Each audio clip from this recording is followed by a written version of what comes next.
Hi there everyone, welcome to video 2 of the shortcuts list for January 21st. This is the classic rock, metal and 12-inch list. I got a little 12-inch special as well. I just recorded jazz and funk and blues list. You'll find that on the YouTube channel. If you would like to be on the price list but are not yet, hang on to the end of this video or check the notes below, or drop me an email, shortcutsrecordsaus@gmail.com. All right, this list will go out 9 p.m. this Wednesday, the 21st, Sydney time, as always. All right, here's where we are going to start.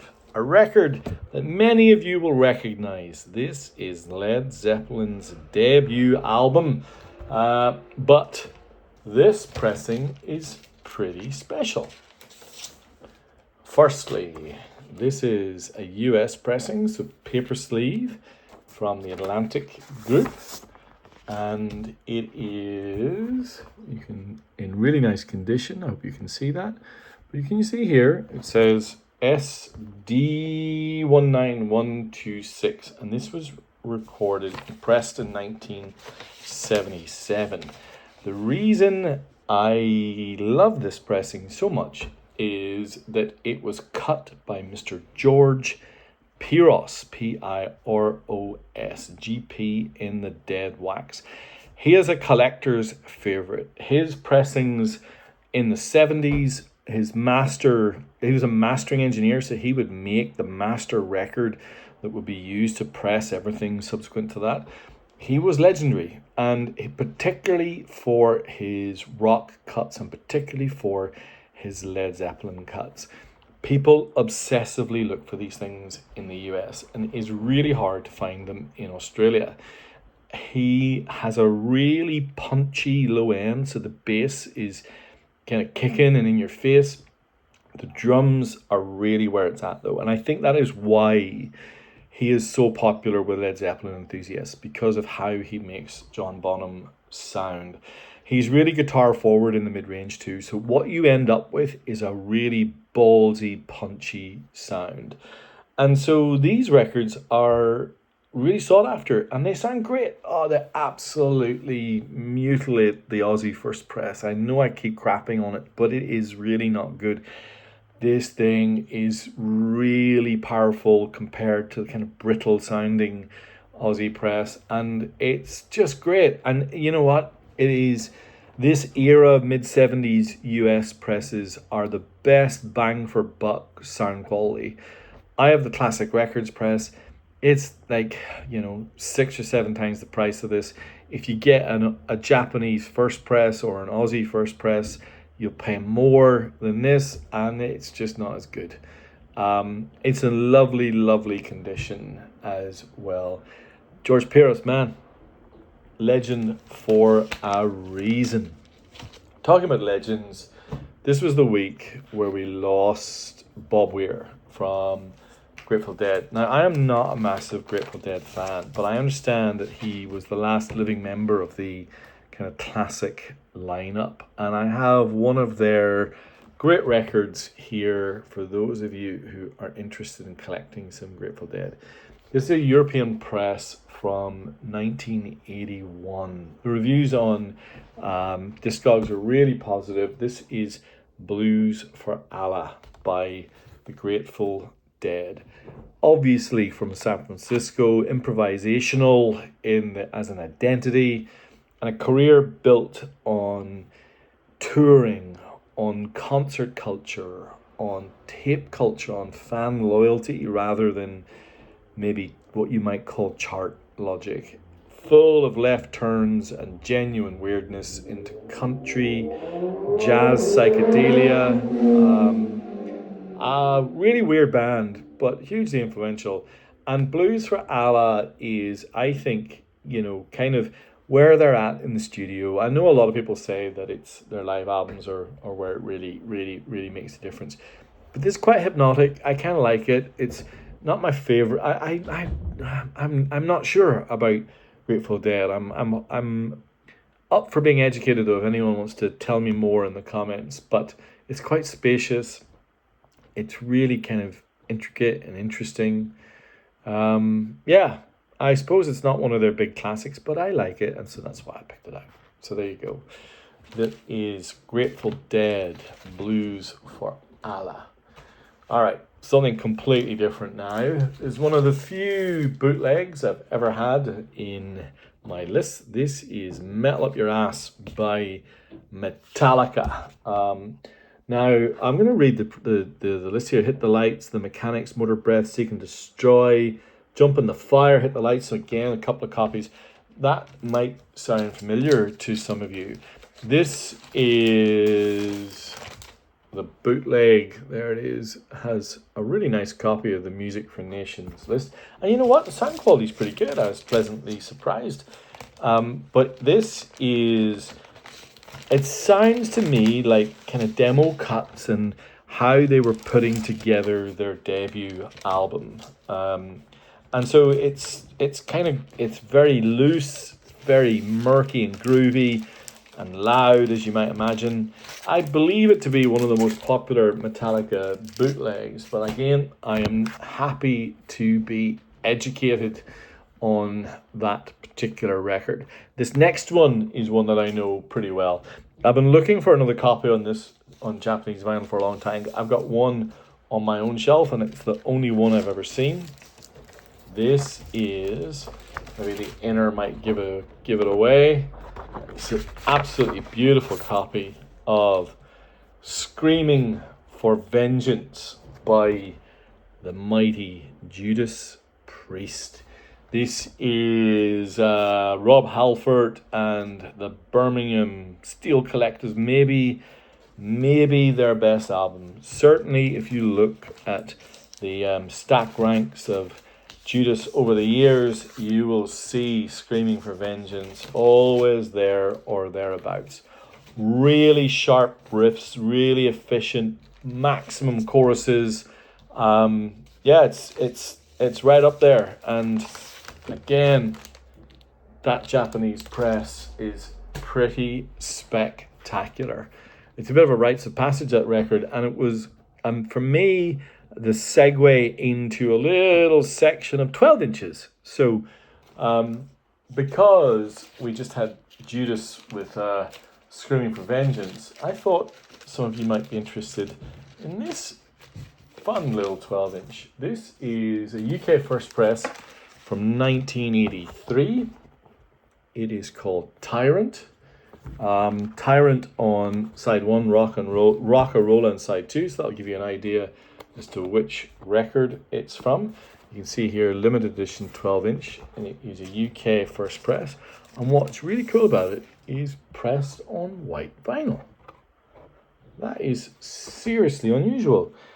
Tyrant, 4 minutes 26 seconds on side 1, and Rock-a-Rolla on side 2 on Gull Records. Those of you who are into Judas will know those tracks really well. It's a really beautiful thing.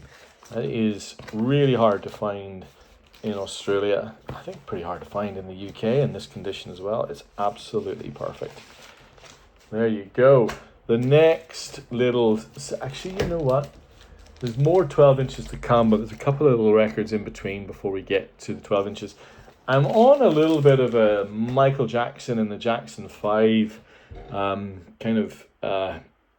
I'm on a little jaunt with these guys because I did not realize just how good these mid-70s records were. Now, a couple of lists ago, I had, I'm trying to remember the name of it, but it had, the cover was the Jackson 5 in a car that had just knocked down a policeman who was on a motorbike.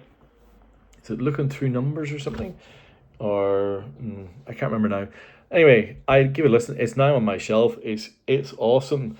So here's another example of kind of that classic era. There's MJ, as I don't know what age he would have been at this, 15 or 16 years of age probably. These Japanese presses are just so good.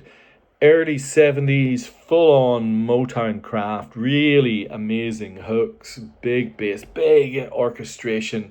It's just great. And, you know, I suppose I should have realized just how good these records were. I just never gave them my time. And yeah, they're really fun. One of my club members put me onto these records, and you know who you are, and thank you. They're awesome.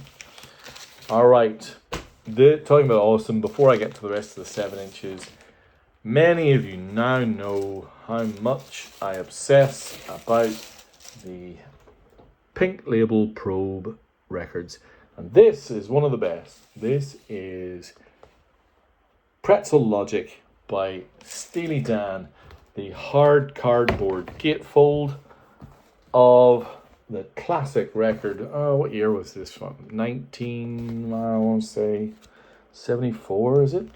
That Pink Label Probe record is just so great and full and warm, and it also comes with the Steely Dan magazine, and I will leave that as a pleasant surprise for whoever buys this magnificent record. An exact copy that I have on my shelf. It is a premium sounding record on what is a fantastic album to start with. All right, now we have the rest of the 12 inches. We have U2, we have Phil Lynott, we have the Stone Roses, and we have Duran Duran, and we have Michael Jackson. We're going to start with U2. This is the Ozzy limited edition first press 12-inch of Two Hearts Beat as One. The B-side has, so the A-side is like this club version. It's like an extended version. It is way better than the studio version of Two Hearts Beat as One, which is from the War album. In fact, the studio version's on side 2, and you can compare. And then in between is New Year's Day. Now, I think this is the reason to have this record. New Year's Day is in the top 5 greatest U2 songs ever. And the 12-inch version of this is the best sounding version of that song you can find. I know it's early era, kind of third album U2, so it's a little bit raw, but New Year's Day is fantastic. And that extended version of Two Hearts Beat as One kind of gives that song new life. And look at that beautiful boy who was on the sleeve of their first 3 albums. So there we have it. Two Hearts Beat as One. Now I have a Japanese 12-inch, and this is properly rare. This is the Japanese 12-inch of 19 by Phil Lynott. Now it's 19 on side 1, produced by Paul Hardcastle, and then side 2, the flip side, is A Night in the Life of a Blues Singer. And again, it is almost worth the price of admission alone. It is so characterful and so interesting. And you know, listening to Phil Lynott do 19 with Paul Hardcastle is an experience, but that side 2 is also great. All right, this has to be one of the most iconic 12 inches of the 90s in the UK. I'm going to pull it out here. It is the 12-inch of Stone Roses One Love from 1990. The amazing Manchester band. We lost Manny only a few months ago, but this is an example of baggy groove at its finest. Now the B-side is Something's Burning, which is also a really kind of vibey track. Really worth having. Fabulous record. That is the UK 12-inch of One Love by the mighty Stone Roses. And in the final 12-inch, actually no, it's the second to last 12-inch, is another Japanese copy. This time it is the 12-inch of Notorious by Duran Duran. This is from 1986. The sound quality on this is really special. Now the B-sides are the A side is like an extended mix of Notorious. The B side starts with the what sounds to me like a shortened version of the album tracks. It may have been a single mix or a radio mix, but then it is followed by a track I'd never heard before from Duran Duran called Winter Marches On. And again, at this time, this band was kind of on a creative march, and their B-sides are really, really good. All right, that is Notorious. And then probably my favorite of all of these 12 inches, I have this exact copy on my own shelf. This is the Japanese special edition of Michael Jackson's Wanna Be Starting Something and Beat It. Now, those of you who are, eagle-eyed will probably notice that they're not necessarily all from, so this is, from 1984. But Wanna Be Starting Something is on Off the Wall, I think. I'm pretty sure. So you've got a classic track from Off the Wall and a classic track from Thriller. So something from 1982 and something from 1984. Again, on this incredible real estate that you get from a really beautiful Japanese 12-inch. So the long version of Wanna Be Starting Something, maybe they're both from Thriller. Maybe I'm imagining it. Maybe they both are. Beat It. Yeah, I could be completely wrong about that. Anyway, they're fantastic tracks, and they both get the full 12-inch treatment. All right, I'm conscious of time. I'm going to skirt through the next few because some of these are familiar, kind of getting toward shortcuts, classic material. I have a really nice Japanese press of Donald Fagen's Nightfly with Obi, obsessive, weird, authorial, kind of immaculate, all about the aesthetic, kind of disturbing in places. It is a City at Night album. Whereas this record is more about the UK than some Midwestern kind of Nighthawk at the diner style thing that Nightfly is. This is a great album, The Pleasure Principle by Gary Newman. Those of you who've been around my place for my vinyl nights, etc., will know I have been on such a kick for early 80s synth pop. I cannot believe how good it sounds on vinyl. It is amazing. I've been gathering up New Zealand synth pop, American synth pop, UK, Irish. I love it. And Gary Newman is right at the absolute edge of this.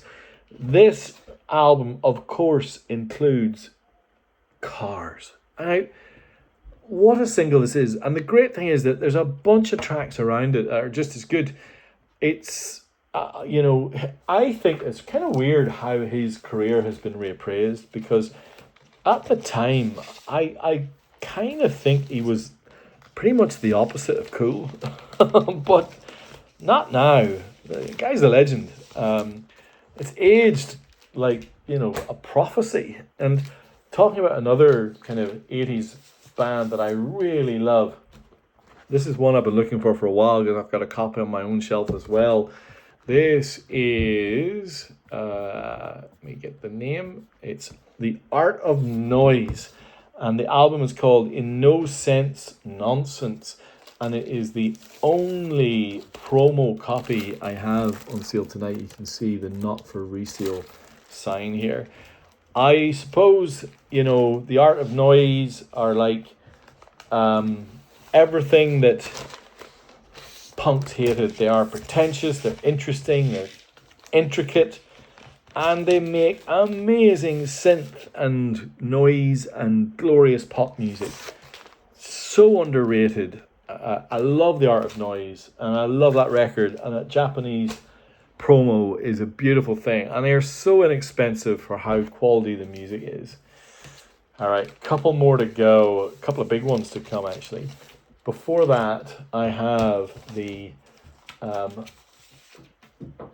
with Obi copy of Aerial Pandemonium Ballet. And this is early Harry Nilsson magic. It is kind of a combo of the Pandemonium Shadow Show and Aerial Ballet. So it's like the best of those two albums coming together. So you've got Daddy's Song, good old desk. Everybody's talking on the A side and B side. River Deep, Mountain High, Don't Leave Me, Without Her. Remixed new vocals together. One.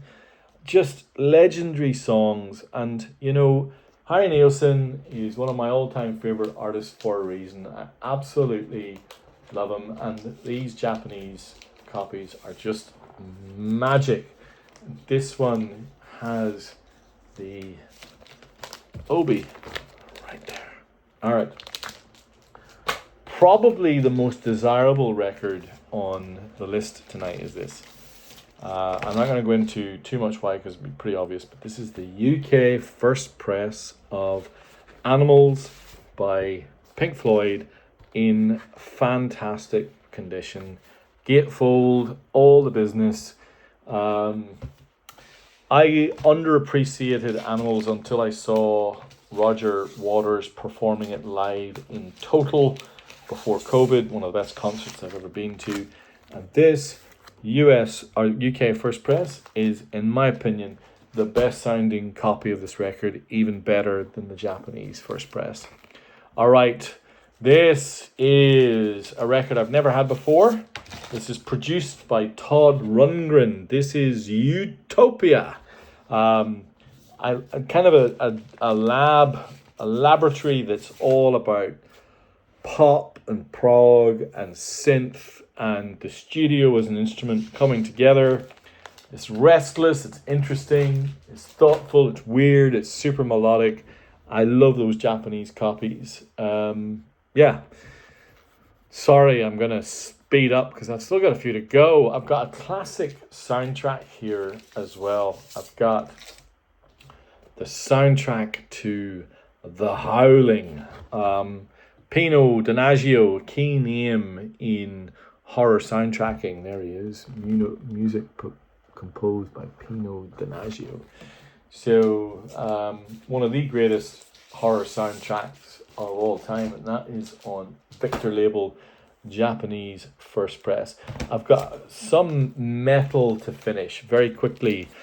Fight for the Rock by Sabotage. Sabotage were kind of operatic, highly riffy. This is the German first press from 1986. From the Metal Collection. This you guys will recognize. This is a beautiful copy of Blizzard of Oz by Ozzy. This is the Ozzy first press from 1981. Maybe the pinnacle of Ozzy's solar career. I also have another German press here, still in the shrink. This is Victim of Chains by Gravestone. A Gravestone were another kind of 80s underground European metal band. The metal scene back then was all about, you know, small scenes, fierce loyalty, and records that are like artifacts from, you know, an alien world. And that is definitely one of them. That one's quite gritty and driving though. It's not like Sabotage at all, which is operatic and big. Gravestone, really kind of trad, grungy metal. I have a little Kiss portfolio to finish, including a couple of pretty interesting bootlegs. So this is the, what does that say? Destroys Anaheim bootleg. And I also have the bootleg of the second Kiss on Long Beach, which is a double LP bootleg. For Kiss fans, you guys can research those. I also have Creatures of the Night, the Ozzy first press, and from 1984, the Ozzy first press of Animalize by Kiss. I suppose this sleeve of Creatures of the Night is kind of fun. I think that's maybe one of their better sleeves for sure. All right, there you have it. Kiss via Gravestone and Sabotage and Ozzy all the way up via Harry Nilsson and Gary Newman.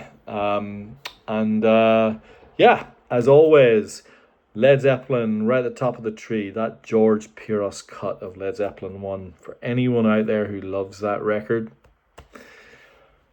it's a good one. All right. If you would like to be on the price list but are not, drop me an email at shortcutsrecordsaus@gmail.com. Leave me a comment. Let me know if you find this video interesting, and I will talk to you all soon. Bye.